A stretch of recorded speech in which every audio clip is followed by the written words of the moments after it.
Assalamualaikum warahmatullahi wabarakatuh. Perkenalkan, nama saya Eko Hendro Kurniawan dengan NIM 21101015045. Dan saya dari kelas Ekonomi Pembangunan C, dan di sini saya akan menjelaskan tentang Life Online. Life Online merupakan salah satu poin penting di Sustainable Development Growth yang diterbitkan oleh PBB di 2015. Di sini kita bisa lihat tujuan dari Life Online itu sendiri adalah protect, restore and promote sustainable use of terrestrial ecosystem, sustainably manage forests, combat desertification, and hold and reverse land degradation, and hold biodiversity loss. Atau kita bisa artikan adalah lindungi, pulihkan, dan promosikan pemanfaatan berkelanjutan ekosistem darat.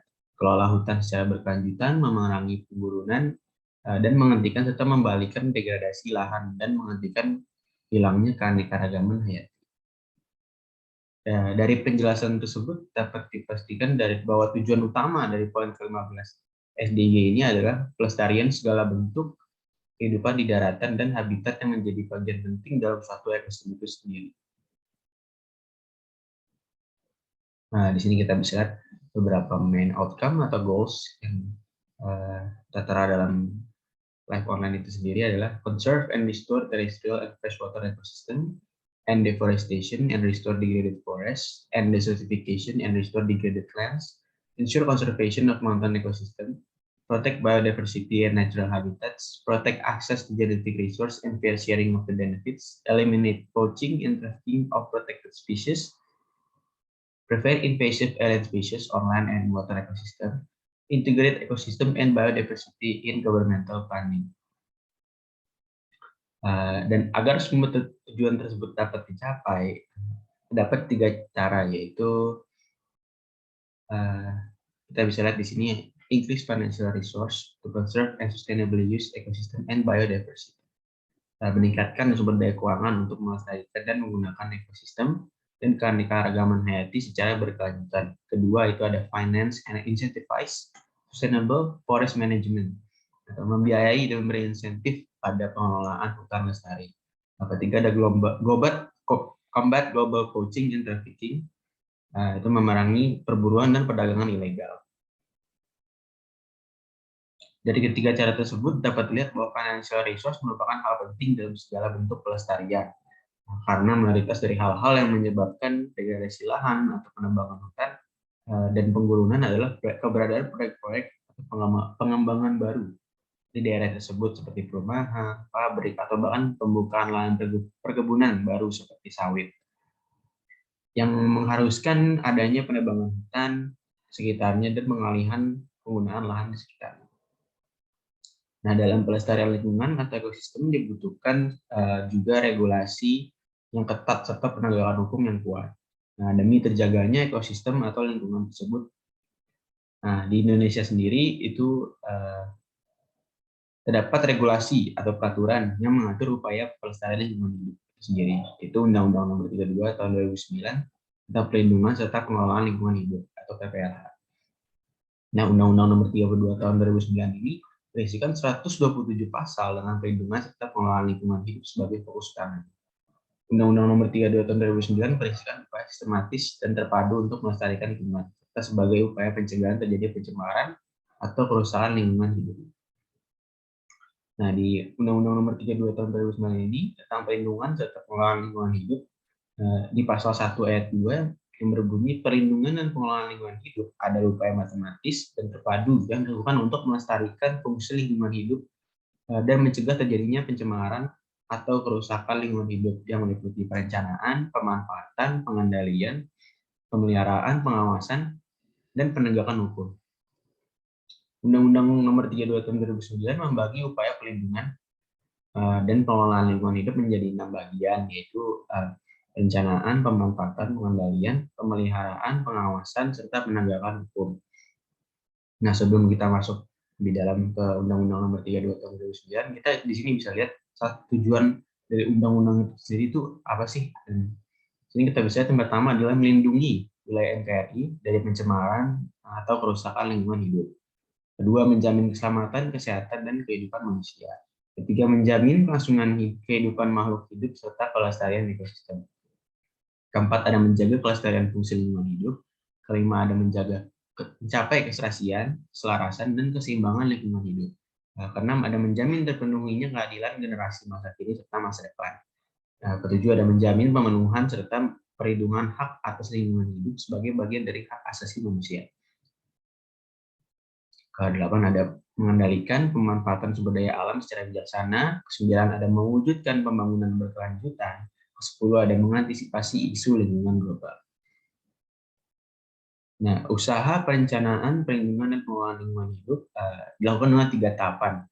Yakni inventarisasi lingkungan hidup dilakukan untuk memperoleh data serta informasi tentang sumber daya alam.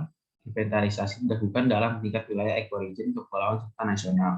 Yang kedua, ada penetapan wilayah ekoregien dilakukan dengan mempertimbangkan berbagai aspek, mulai dari tentang alam, iklim, flora dan fauna, sosial budaya, ekonomi, dan lain sebagainya. Ketiga, ada penyusunan RPPLH atau Rencana Pelindungan dan Pengelolaan Lingkungan Hidup. Dilakukan dengan menyusun RPPLH pada tingkat nasional, provinsi, dan kabupaten. Penyusunan ini disesuaikan dengan inventarisasi lingkungan hidup di poin pertama. Nah, terdapat beberapa usaha dan perlindungan dan pemanfaatan ekosistem atau sumber daya. Yang pertama ada usaha pemanfaatan sumber daya dalam pasal 12 Undang-Undang Nomor 32 Tahun 2009 disebutkan jika pemanfaatan sumber daya dilakukan berdasarkan RPPLH yang telah dibuat sebelumnya. Jika RPPLH belum terbentuk, maka pemanfaatan harus memperhatikan 3 aspek, yakni keberlanjutan proses serta fungsi lingkungan hidup, keberlanjutan produktivitas lingkungan hidup, serta keselamatan mutu hidup dan masyarakat. Kedua, ada usaha pengendalian pencemaran dan kerusakan lingkungan hidup.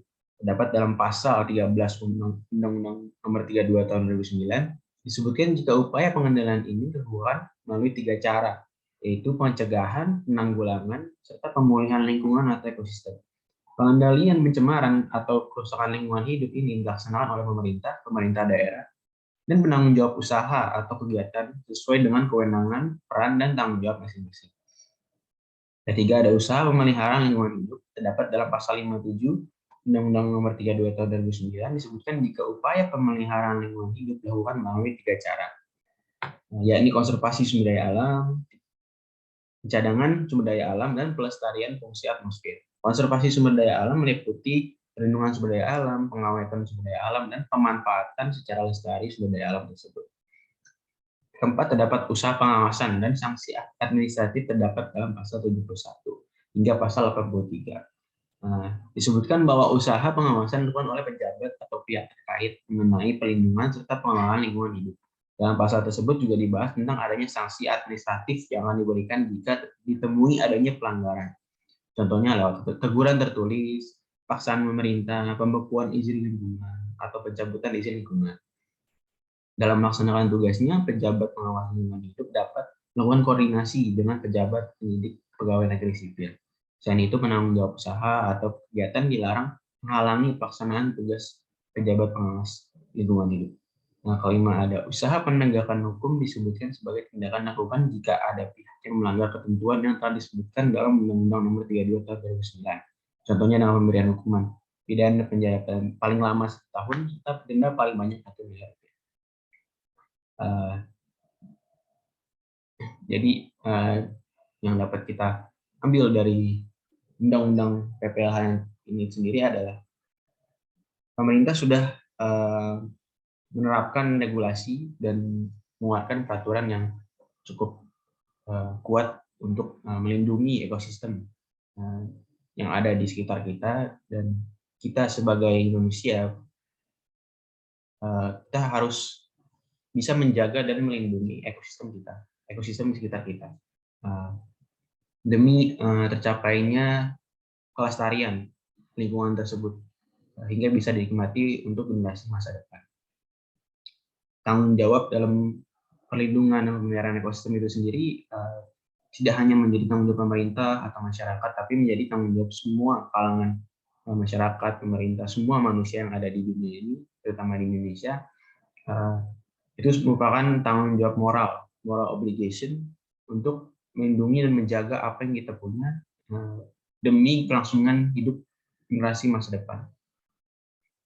Dan sekian presentasi dari saya, kurang lebihnya mohon maaf. Assalamualaikum warahmatullahi wabarakatuh.